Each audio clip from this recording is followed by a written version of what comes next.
Welcome to FedSoc Forums, a podcast of the Federalist Society's practice groups. I'm Nate Kazmarek, Vice President and Director of Practice Groups at the Federalist Society. For exclusive access to live recordings of FedSoc Forum programs, become a Federalist Society member today at fedsoc.org. Hello, everyone, and welcome to this Federalist Society virtual event. I'm Caroline Bryant, and I'm the Deputy Director of Networks at the Federalist Society. Today, we're excited to host this webinar on the FCC Council on National Security. Our moderator today is Megan Brown. Megan heads up Wiley Rein's privacy, cyber, and data governance practice and has been part of the telecoms, media, and technology practice group for 20 years. She handles major transactions that go before the FCC, Team Telecom and CFIUS, and has advised clients on incident response and regulatory compliance. She leads response to agency, congressional investigations, and advising on emerging issues in cyber, supply chain, AI, and harmonization of federal cyber activities. Megan served in the Department of Justice and is now on the U.S. Chamber of Commerce Cyber Leadership Council, is a fellow with National Security Institute at George Mason Law School. After we conclude our conversation, we will turn to you, the audience, for questions. If you have a question, please enter it into the Q&A feature at the bottom of your Zoom window. We will do our best to answer as many as we can. Finally, I'll note that, as always, all expressions of opinion today are those of our guest speakers, not the Federalist Society. With that, Megan, thank you so much for joining us, and the floor is yours. Thank you so much. And thank you, Adam, for joining us. For listeners, Adam Chan is currently serving as the National Security Counsel at the Federal Communications Commission in the office of Chairman Brendan Carr. Adam, in that capacity, is Chairman Carr's senior advisor on kind of all national security matters. And that's a pretty broad remit. He joined Chairman Carr's office from Boyd & Gray, where he was an associate, and he had previously served as a law clerk on the Court of Appeals for the Second Circuit. Before that, and particularly relevant to today's discussion, Adam served as a National Security Legal Fellow for the U.S. House Select Committee on Strategic Competition between the U.S. and the Chinese Communist Party, which, for those of you who haven't been paying attention to that work, has been very busy and very active and doing a lot of high-profile and some not high-profile but important things. He also interned at DOJ's National Security Division, also prior in the office of then Commissioner Carr, and at Kirkland & Ellis. He is a Columbia Law grad and a University of Chicago undergrad with highest honors, and he's still affiliated with Columbia Law School's National Security Law program. So I am thrilled to have Adam join us to talk about what the Council on National Security is doing at the Federal Communications Commission and how that agency is thinking about its role in national security, given many of the things that are, in the news and otherwise. So tk you so much, Adam, for joining us. Yeah, no, thank you so much, Megan, for having me, to the Federalist Society for hosting, and all of you guys in the audience for tuning in. I think it's, an exciting time, obviously right now, but just in general, these years, be working on national security. So it's interesting time for those interested. Yeah, well, these issues, for anyone who's been paying attention, these are very timely issues. They're also very diverse sets of issues because they cover lots of different technologies and businesses and agencies. And so hopefully this will be educational for folks and give them a slice of what the federal government right now and the Trump administration in particular is doing on national security with kind of an all hands approach. So I've got some topics that I'd like to go through. Obviously, Adam, what you want to cover, feel free to steer. But I thought we'd start with kind of your professional path and kind of how you got where you are and what's passionate to you about the national security space. So maybe tell us about your kind of path in national security and law and what inspired you to take this job at the FCC at this time. Yeah. So I guess I sort of first became interested in this national security space maybe about a decade ago, really kind of witnessing China's rise and what that meant, and the unique and novel and really extraordinary threat posed by China, particularly not only just the sort of military threat that I think is a sort of traditional national security threat, but also the threat from a China that dominates the global economy, global technology space, where we are increasingly reliant on China for our supply chains, have cyber vulnerabilities, etc. And China is able to set standards in technology and export its techno-totalitarian model globally. Really think that sort of came into view in Xi Jinping's early tenure as chairman of the Communist Party. And so sort of witnessing that and seeing that as probably the greatest and really existential threat we face in the US really inspired me to kind of focus on this in particular in law school. And then afterwards, as you outlined in law school, was involved in kind of various national security things. Then went to the China Committee, where we focused in particular on the kind of China threat side of things. Additionally, I think of relevance, as Megan mentioned, had interned for then Commissioner Carr when I was in law school, which is how I got connected to this office. And so when President Trump announced that Chairman Carr would be designated as Chairman Carr, got connected to then take a job here to kind of run a sort of new role that he's setting up in the kind of National Security Council role. It's the first time there's been a single point of contact in the chairman's office focused just on national security, which I think shows that Chairman Carr, does prioritize this issue. And so that was, obviously really exciting opportunity, issues I care about, ways to think about kind of creative ways to tackle the national security problem, and obviously the opportunity to work for Chairman Carr, who I think has been an inspiring leader, have all been kind of great. And he has not exactly, he's not come to his national security interest just recently. I mean, he's been talking about these issues for a very long time, back when he was a commissioner, sort of pointing out certain areas of concern, certain companies or, organizations of concern. So I'd like to get in a little bit more about the Council on National Security, and kind of, you alluded to kind of, it reflects Chairman Carr's focus on this. It is first of its kind, right? Previously, the FCC was not really seen as a national security agency. The people who practiced there knew it had some lanes that were actually, pretty important and impactful to the private sector. But can you elaborate a little bit more about what problem the chairman is trying to solve by creating this new council? Yeah, no, it's a good question. I guess one quick point I'd make is, while it's true that the FCC has in recent years not really been thought of as a national security agency, actually, as the pitch I would make to the Federalist Society, a sort of really like originalist understanding of the FCC would suggest that it was, in fact, originally set up very much focused on a national security mission. In fact, like Section 1, Communications Act 1934, talks about sort of one of the two central purposes of the FCC was national defense. That remains one of the key sort of purposes we have.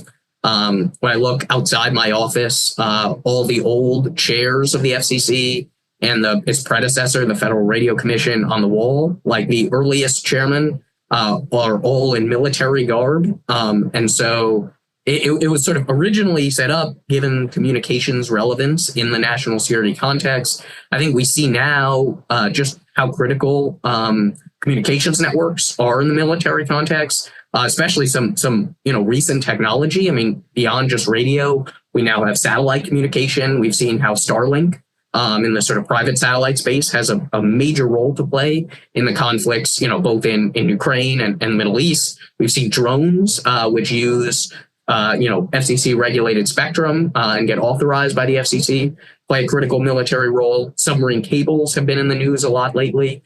So all that's to say, I think there's some sort of key kind of traditional national security roles there.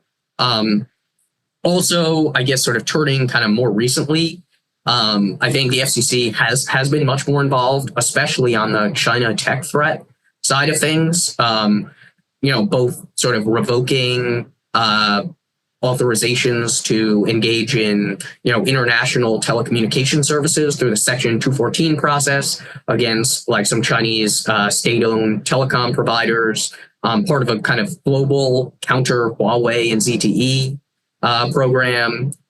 We've had a rip and replace program where Congress actually finally appropriated an additional round of money, but we have an appropriation to basically get carriers in the U.S. to rip out Huawei and ZTE equipment, replace it with trusted providers.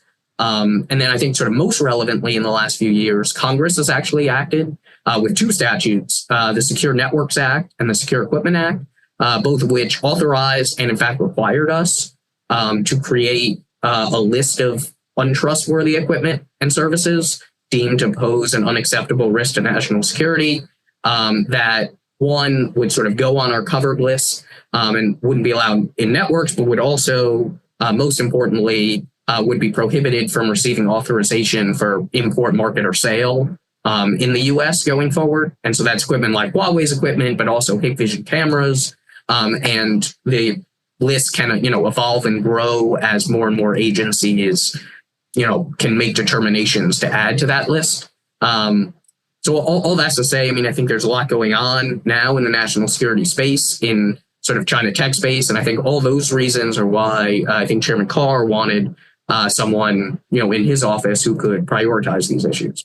Yeah. And I think all that's a really good overview for those of you who maybe aren't FCC practitioners. Adam covered a lot of different pieces of the FCC's mission. And I do just want to flag for folks on the call, there are some very interesting, and we're not going to, I think, have a debating society right now.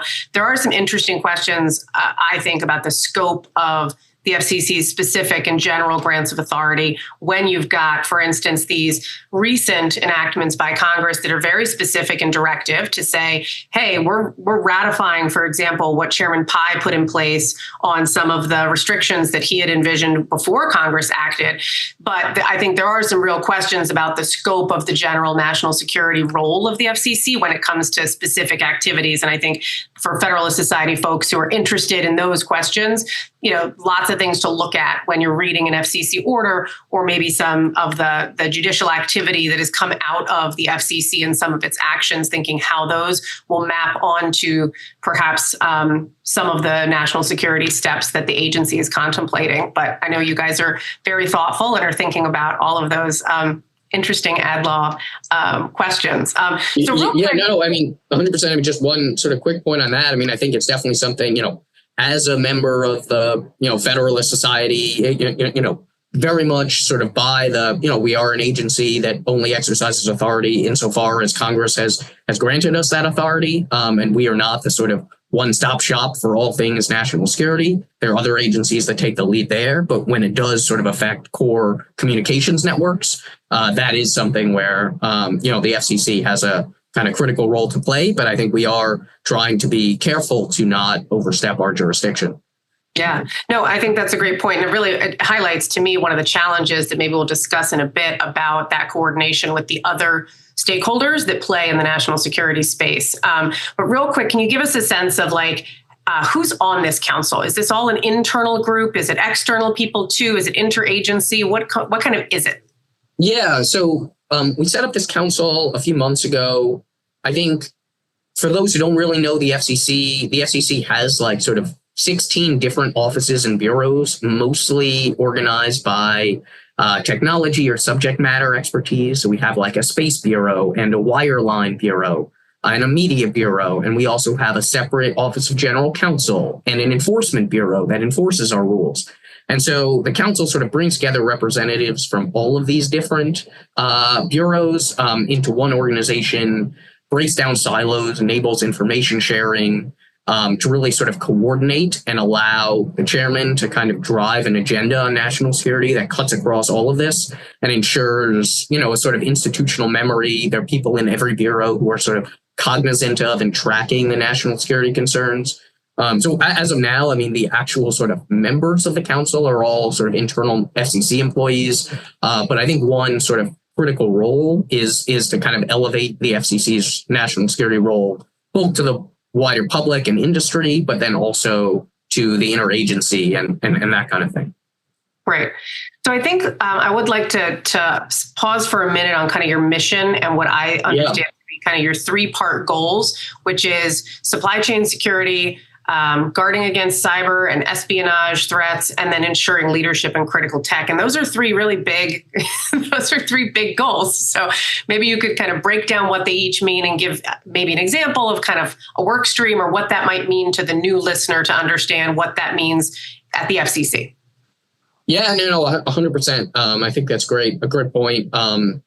Those really are kind of three mission sets. I guess taking them in turn. I think the supply chain aspect, perhaps sort of most important in terms of our sort of risk from China. We are incredibly, as is sort of well known, dependent on Chinese tech, Chinese supply chains for a whole range of goods. Some of these are definitively not in the FCC jurisdiction, like, pharmaceutical supplies or, rare earth minerals or something like that, where like the FCC is not going to take the leading role. But many of these, for example, like drones, which I mentioned, is a big thing where we are very, very dependent on China for drones. So there are potential concerns there. Additionally, on the cyber, espionage side, I think we see this either with, the covered list has a lot of video surveillance technology, really is focused on a kind of espionage, cybersecurity risk. We've also been coordinating closely with the interagency and some of the intelligence agency partners on Salt Typhoon, and perhaps even scarier, Volt Typhoon, which is another Chinese cyber attack that got less attention. But the sort of long and short of it is China has, inserted malware and other potential cyber attack,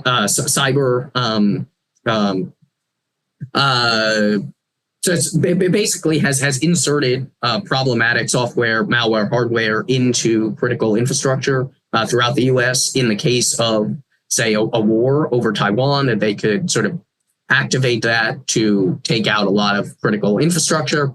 And then I guess on the sort of strategic technology leadership, this is more on the promote side, working closely with industry to help accelerate American technology advancement, promoting U.S. tech stack abroad, but also streamlining regulations to accelerate, U.S. leadership in AI or 5G and 6G, like that kind of thing. Mm-hmm. No, that's great. And all those things do sort of touch on, I think, the president's agenda on promoting investment in the United States, promoting U.S. tech dominance. And maybe we can get into that in a bit. I did want to give you an opportunity to highlight maybe a few major initiatives that you care about or that you'd like people to know about, right? The council was announced, and then shortly thereafter, I think it was the chairman announced some investigations into some Chinese companies on the covered list and sort of some different things going on there. There's several rulemakings underway that touch on or really squarely address national security. You've got the proceeding on overseas labs, sort of the testing labs issue we refer to, the proceeding as the bad labs proceeding.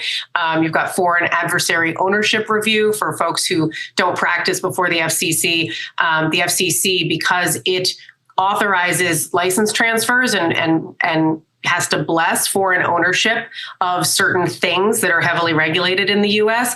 There is a national security process there. And I think the FCC is looking at how that process works, because it is interagency right now, with the FCC sort of playing kind of, I don't know if you'd call yourselves the hub of it, and then the spokes that go out to DOJ and DHS. But there's that proceeding. There's a proceeding on connected cars that's kind of a supply chain piece that's of great interest. I'm curious if there's anything in particular of all of these many initiatives you kind of want to emphasize as something that folks should be paying particular attention to. Yeah, no, it's a good question. Happy to talk about, any of that in the Q&A if you all have follow-ups, or, always, of course, feel free to, reach out to me separately. I guess one I'd highlight, as I think sort of encompasses a lot of the threats we're talking about, is the Bad Labs proceeding, where we adopted final rules last month. I note this, along with pretty much everything else I work on, was adopted unanimously, bipartisan fashion, continuing a sort of tradition under Chairman Pai and Chairwoman Rosenworcel. This proceeding, sort of every person I tell this to was kind of stunned that this is in fact the case, because it really is sort of crazy situation we have. But basically, as I mentioned, in order to sell almost any tech product in the US, basically anything with, that emits radio frequency. So that's anything with Wi-Fi, Bluetooth, that kind of things. This is phones, computers, drones, IoT devices, server equipment, that kind of thing, has to be authorized by the FCC. And as part of that, it needs to get tested. So this is tested for both to make sure it doesn't emit harmful frequency and disrupt communications, to ensure it complies with technical specifications, but also to ensure it doesn't use any prohibited equipment on our covered list. So, any like Huawei equipment or that kind of thing. As of now, 75% of that testing takes place in China, which, sort of talk about supply chain dependencies is sort of a crazy statistic, especially because, this is a sort of critical activity that the FCC has, needs to trust these private entities to do the testing.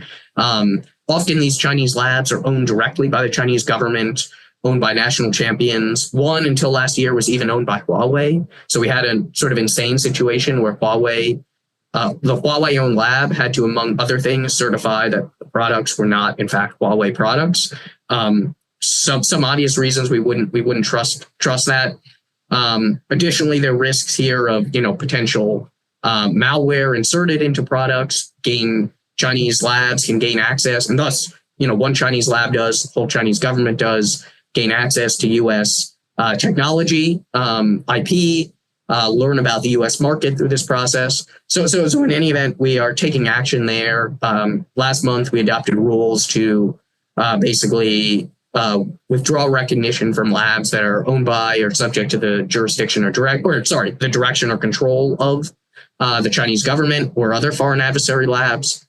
And then also we have a further notice where we propose to go further and withdraw recognition from all labs based in China, even as we streamline and accelerate and seek comments on how we can incentivize further testing in the US or allied countries.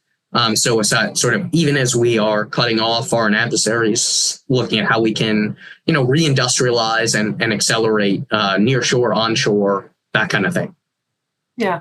And I think, for the audience, right, these proceedings are done sort of by notice and comment in the kind of familiar dance that happens. To the extent you're interested in these issues, you can find your way to the docket. You can always reach out to me. I can tell you how to find it. But, the FCC is taking in comment on, the wisdom of their proposals, perhaps unintended consequences, economic impacts, right? When you're dealing with testing, supply chain impacts are real. And, so there's a robust record being developed about kind of the implementation issues. And it kind of raised a question in my mind, which is, how do you, Adam, how do you coordinate perhaps with, say, like the Department of Commerce or BIS? Because some of the consequences of choices you guys make will have ripple effects across other parts of the economy, including folks who are not directly regulated by the FCC. Just be curious if you could share some thoughts on that. Yeah, no, it's a great question. So I mean, I think we coordinate very closely with our interagency partners. I mean, I think a regular part of my day is phone calls with DOJ, with Commerce. We interact a lot with the White House, like NSC, NEC, which helps sort of deconflict potential overlapping jurisdictions. I think that is a sort of critical piece of this. I think, and it's also helpful. You mentioned this connected vehicle proceeding. Obviously, connected vehicles and sort of the auto industry is not sort of the industry that the FCC is most familiar with. So being able to coordinate closely with Commerce, that was sort of the agency to take initial action in making a determination that would potentially add connected vehicle parts to the covered list, was, I think, very, very valuable. Then I'd say on the sort of open docket, we're always eager to get comments. So, even in the Bad Labs proceeding that I mentioned, the further notice, I think, should be published in the Federal Register any day now. And at that point, the comment period will be open. So, think about filing. Yeah, I think some people kind of you notice not everyone is kind of aware of the breadth of what the FCC considers and does. And so sometimes you're sort of wondering like, what are more people didn't file in that docket? But no, super helpful. So can we sort of pivot to foreign investment and sort of some of these regulatory reform issues? The president and the chairman have been talking about the need to sort of encourage investment in the United States, particularly in critical infrastructure, particularly in AI, in communications. And so that's clearly a message that folks have heard, right? That if the U.S. is going to lead in tech and AI, we're going to need robust infrastructure here in the United States. And I know Chairman Carr has been a champion of infrastructure since he was, a wee associate fighting for local zoning to get out of the way of certain investment. But the president issued a memorandum on the American First investment policy and the need to kind of focus some regulations and national security obligations like those that are imposed by DOJ, DHS, and DOD through the team telecom process. And I will say, we've probably submitted some comments that have noted some of the burdens from the team telecom process. I know others have observed it can take a long time. And I'm curious for your thoughts, to the extent you can share them, on sort of what the agency is doing, what the council is thinking when it considers the national security impacts of foreign investment and the review of that versus the desire to streamline regulations and tighten them up so that you're not inadvertently burdening allies and friends and infrastructure that we so badly need. Yeah, no, it's a really great question. I guess to the audience, brief kind of overview if you're sort of not familiar with team telecom. Basically, this is a process whereby for certain licenses, such as submarine cable landing licenses, for certain foreign investment in the telecom sector, that the FCC has to approve, we often submit these, licenses to what's called team telecom, which is a committee of DOJ, DHS, and DOD to review for potential national security concerns. And they can then recommend we block it or grant mitigation or what have you. It's sort of a parallel process to CFIUS, which some of you may be more familiar with. I think on your point, I think the America First investment policy memo is excellent. I think we strongly support and are trying to sort of act in all ways consistent with that. I think the sort of two basic prongs of that are, a hard line against China and foreign adversaries, especially in the, sort of critical tech space. And so this means, things like, presumption of denial, that kind of thing. Really looking at any sort of ties for Chinese ownership, Chinese equipment, that kind of thing. Even as we, streamline and reduce regulations, reduce review for entities and for transactions, for licenses that don't pose those sort of risks. Because I think we recognize, as you said, Megan, not only is it sort of beneficial economically to have a streamlined process and reduce costs, it's also in our national security interest to maximize this investment. If you take submarine cables, for example, which we do have an ongoing proceeding on, where I think you'll see soon enough, but been hoping to implement some of this. There is a real national security imperative in resilience in our submarine cable infrastructure, whereby we have like more cables that are owned and controlled and run responsibly, even as there is a threat from foreign adversaries in the sort of cable ecosystem. Yeah, no, super helpful. And I think the audience really benefits from understanding how you and the agency are kind of thinking about these things. I will say, you've been very open, and I think the agency very much wants this input as it considers how to adjust and how to address the national security issues with also sort of smart regulation that encourages investment, is favorable to our allies, and sort of promotes that mission. If we could jump real quick into sort of the threat landscape, and without asking you to reveal anything you shouldn't, I am curious if, there's a lot obviously in the news. The council was formed around and amid sort of concerns about communications network security, nation state adversaries. And I was curious if you could just share some thoughts for people who are not maybe cyber nerds or national security nerds, kind of what do you think of as the most pressing threats right now to sort of US communications networks and infrastructure? Yeah, no, I think it's a great question. I mean, I think it's, sort of the answer is China. That, I mean, I talked some about Volt Typhoon, but on the cyber front, China really has embedded itself in a lot of critical infrastructures, continues to try to do so. I know, folks like the FBI have talked publicly about the just bombardment by Chinese cyber hackers that we're seeing. I think also, as I mentioned, drones is something that really does keep me up at night. We saw, I think, a spectacularly successful effort by Ukraine to use sort of drones smuggled into Russia to attack Russian, nuclear bomb, like the nuclear bombing fleet, basically. Right now, vast majority of commercial drones operating in the United States are controlled by a Chinese military company. It's insane that a foreign adversary has control over, literally millions of commercial drones in the United States. It's obviously something that I think is problematic. And then on the critical technology side, we're seeing China sort of race ahead in a lot of key areas like robotics. Drones we talked about, like EVs and batteries. Huawei has reemerged as a sort of key player. China's catching up in AI.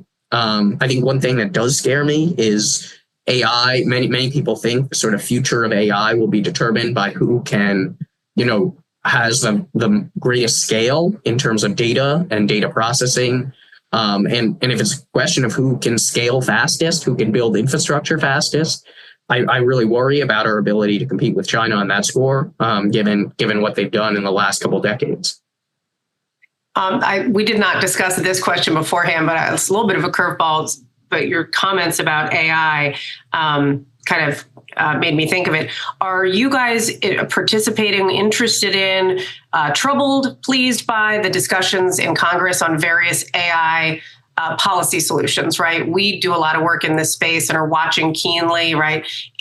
Is Congress interested in ousting the states of some of their AI regulation? I'm putting you on the spot a little bit, but curious kind of for your thoughts as you watch, having been on the Hill and kind of just watching the AI policy discussions. The FCC has a slice of that, obviously, but curious for your thoughts. Yeah, I think don't want to sort of get out in front of the commission in terms of endorsing or unendorsing, I guess, any sort of pending legislation. But I think definitely watching the space closely and certainly sort of interested in what we can do to assist the broader administration's goals on AI as well as the, support U.S. national security through, our authorities there. Got it. So one thing as I was thinking about kind of trends and what people should be thinking about as administration changes and kind of what's new or novel. I am curious, there's been a long history, and I've been very privileged to be part of parts of it on sort of this industry engagement and partnership with both the FCC, but also with DHS, the national security agencies in the area of cyber and in the area of resilience and critical infrastructure. And sort of for years, that was kind of the bedrock of sort of federal cyber policy was let's remove some obstacles to cooperation. There's legislation coming up for renewal in the fall that is pretty important to that, the cyber information sharing framework. But right, there's a whole history of collaboration and partnership. And I'm curious sort of what more, I know the chairman has talked about a lot of these things, but what more would you like to see from industry in that space? Because I think industry has felt for a long time, it's been a very, collaborative partner with the government to meet concerns and address things. But I'm curious what you kind of would like to see more of. Yeah, no, I think it's a great question. I think we really value that and sort of the more engagement, the better, as a general matter. I think, in general, we appreciate when it's collaborative engagement, when industry comes in and says, oh, we want to recognize this is a priority. We want to work with you on how we can sort of implement this in the best way possible, rather than, sort of, this is outrageous. How can you possibly do this or that kind of thing? I think in general, we like it if industry, files comments in open proceedings rather than sort of coming in on the last day before we're going to vote on the proceeding, having not commented and raising some issue, that kind of thing. I think, for example, on the connected vehicle issue that you noted, a group of industry associations came in and requested an extension of time to file public input.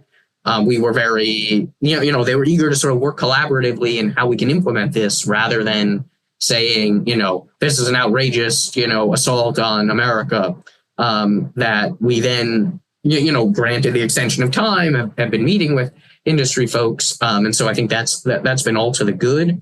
I think other things that it would be very helpful from industry is if you have any information on, things that maybe some of your competitors are doing that violate FCC rules, or, filings that are maybe untruthful by certain, foreign adversary companies or other entities, or most especially on this third pillar and third goal of the council in terms of U.S. tech dominance, innovation, accelerating U.S. leadership, building out infrastructure. If you have any ideas, suggestions of ways we can streamline or regulate or deregulate or provide incentives to assist with private sector innovation or infrastructure building, and please don't hesitate to kind of reach out, recommend things both formally and informally as we go forward.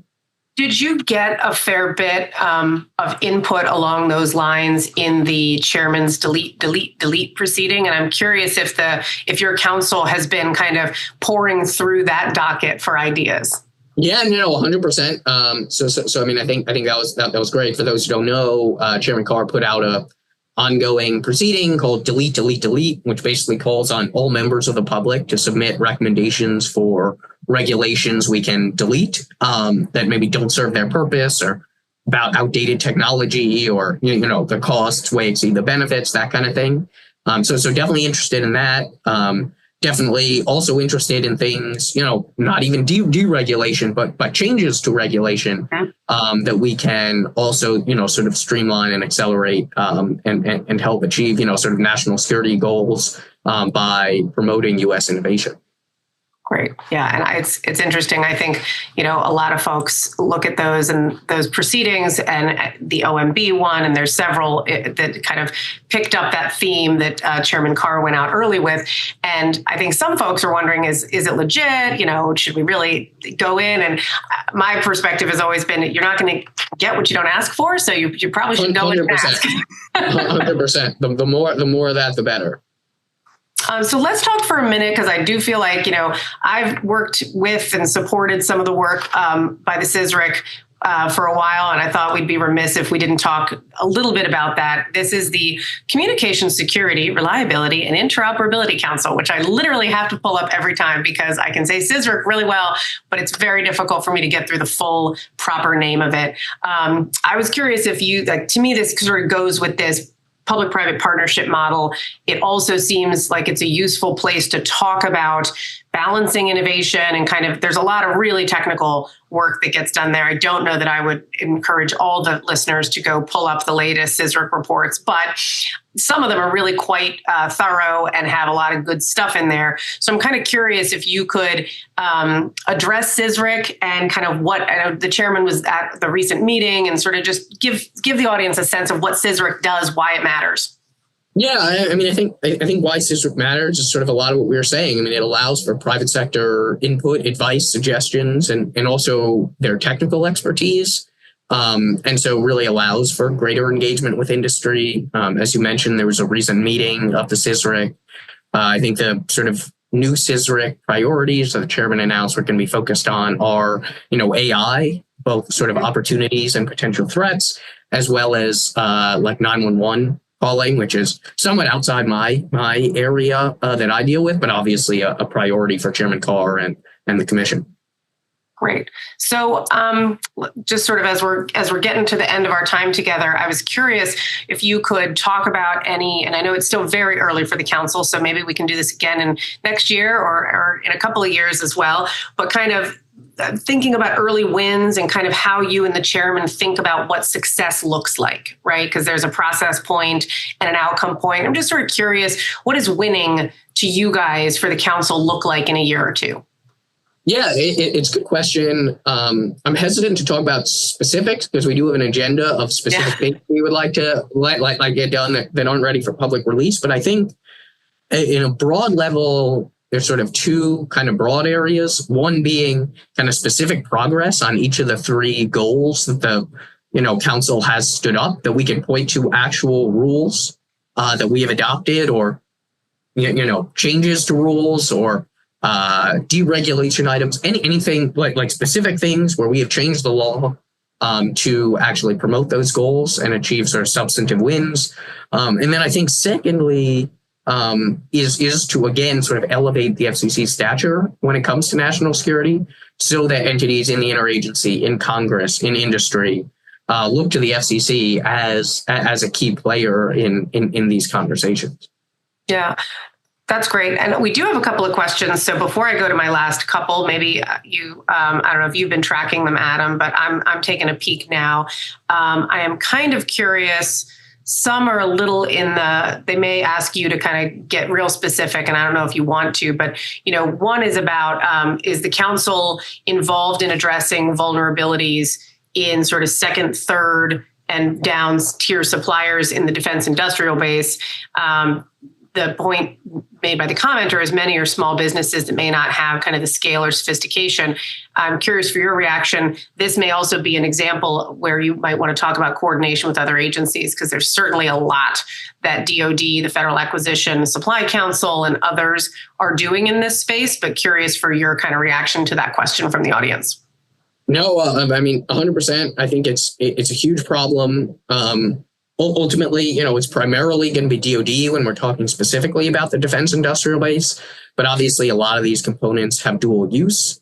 I think one of the scariest conversations I've ever had was a conversation when I was back on the Hill with a lobbyist from a defense contractor that supplies the U.S. Air Force. This was sort of in just a week after the Secretary of the Air Force had announced China's preparing for war against the United States. A representative from this defense contractor came in and announced a great fanfare that they had a new strategy to remove all Chinese suppliers from there by 2030, which is 7 years away. Even though we may well be at war with China before then, apparently they were still going to be relying on Chinese suppliers for that. And in fact, even by 2030, they would still be reliant and wouldn't have even looked at potential second, third, and fourth tier suppliers, potentially from China. So it's ultimately, for me, kind of not clear how we can potentially fight a war with China if we, in fact, can't produce any planes without Chinese components. And so all that to say, I mean, I think I am certainly very focused and very concerned with our reliance on, second, third, fourth tier suppliers in this space. One sort of pending action that the FCC is considering that sort of addresses this issue is right now our covered list.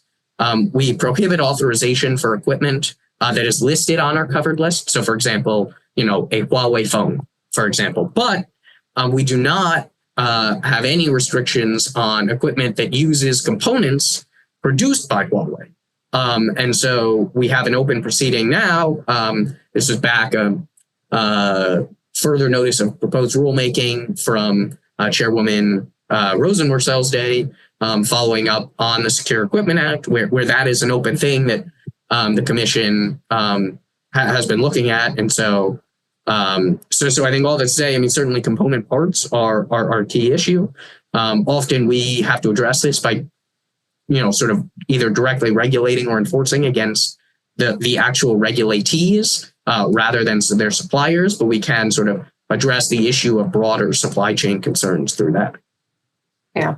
And I think that's those kinds of things are a great example of the complexities of some of these issues, and the possible knock-on and economic effects of activity at one level of the supply chain or the economy, and sort of that importance of working with commerce and kind of understanding what that looks like.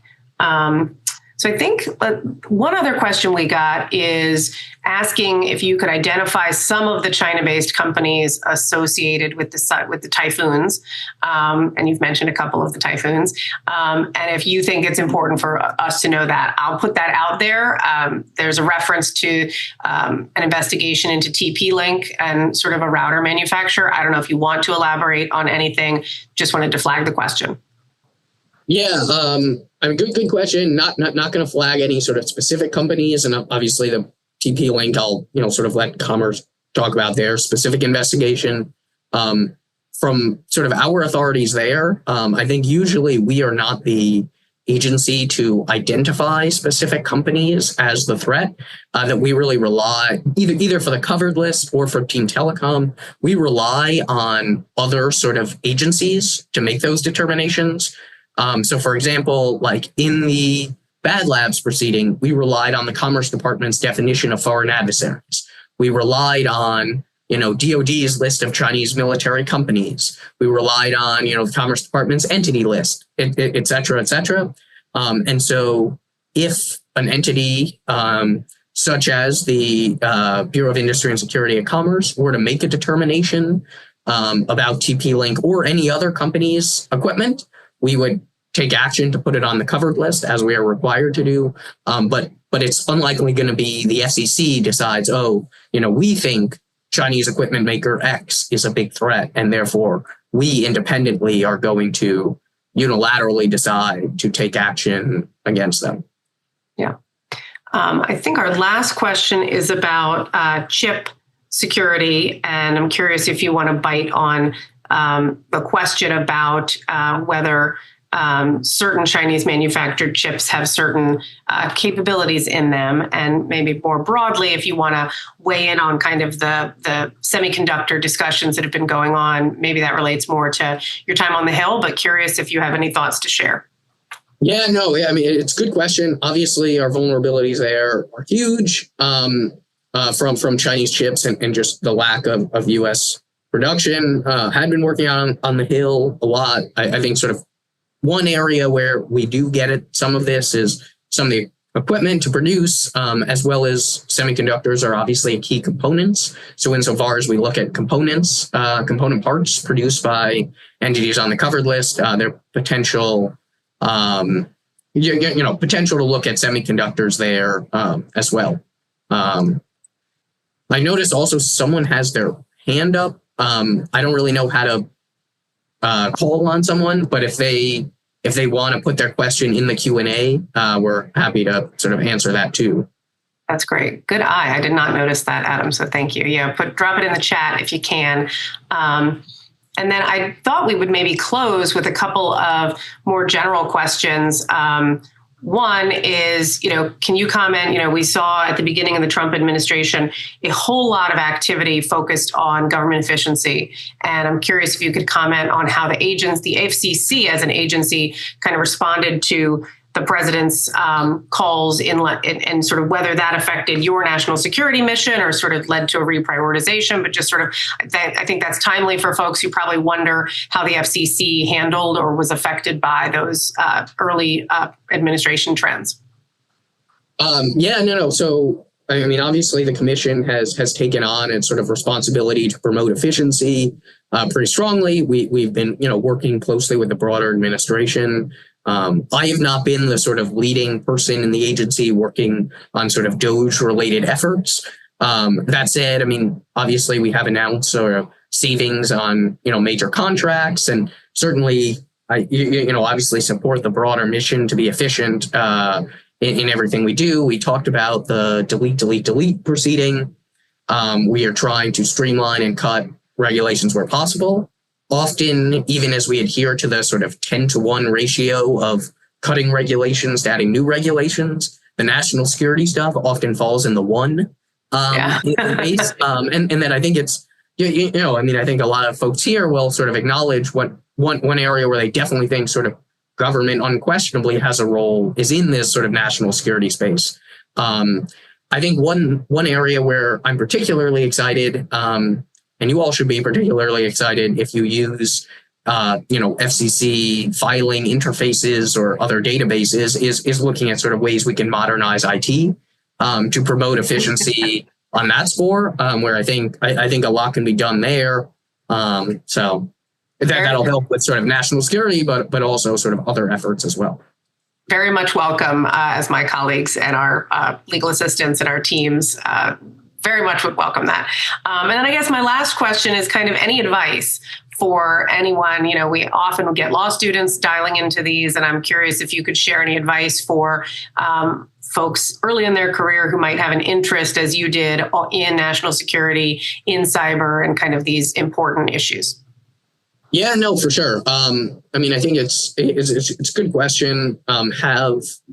I guess maybe two pieces of advice generally, maybe three pieces of advice. One is always feel free to reach out to me, and sort of we can talk one-on-one. But I guess second piece of advice is this really is a whole of society effort, I think, to protect U.S. national security, counter the threat from China, that is not only a government effort. So even if you are not currently in government and don't really want to go into government, there are things you can do in the sort of academic space, in the nonprofit space, in private industry, et cetera. And so, I think, definitely consider sort of getting involved and sort of helping the mission more generally. I think other kind of specific pieces of advice for people with interested in the career in national security law is I think choose, potential jobs less by, the job title you'll have or sort of specific prestige associated with that job, and more associated with the boss that you'll have. I think it's important to have really good bosses who, one, treat their employees well, but also I think sort of are aligned on the mission, and you think will sort of give you, the sort of support needed to pursue the mission. And I think I've been very lucky so far in my career, and obviously working with Chairman Carr. And so I think would definitely recommend that to those interested. Yeah, well, it looks like, you auspiciously ended up interning for Commissioner Carr, and look, how all of those things kind of circle together. So a little bit of a plug there for internships at the FCC for those law students out there. and we in Chairman Carr's office are, we'll be hiring or might still be hiring interns for, during the law school year and for next summer. So if you're at all interested, obviously, feel free to reach out to apply, et cetera. Right. Well, thank you so much, Adam, for taking the time. I know you have a very busy docket, and really appreciate you shedding some light on what you guys are doing over there with the Federalist Society. So thank you so much. All right. Yeah, no. Thank you very much. Thank you all. And hope you all have a great day. And thank you to you, Megan, and thank you to the Federalist Society again. Great. Well, thank you guys. And thanks again, Adam, for joining us. Thank you also to the audience members who joined us. We greatly appreciate your participation. Check out our website, fedsoc.org, or follow us on all major social media platforms at FedSoc to stay up to date with announcements and upcoming webinars. Thank you once more for tuning in. And with that, we are adjourned. Thank you for listening to this episode of FedSoc Forums, a podcast of the Federalist Society's practice groups. For more information about the Federalist Society, the practice groups, and to become a Federalist Society member, please visit our website at fedsoc.org.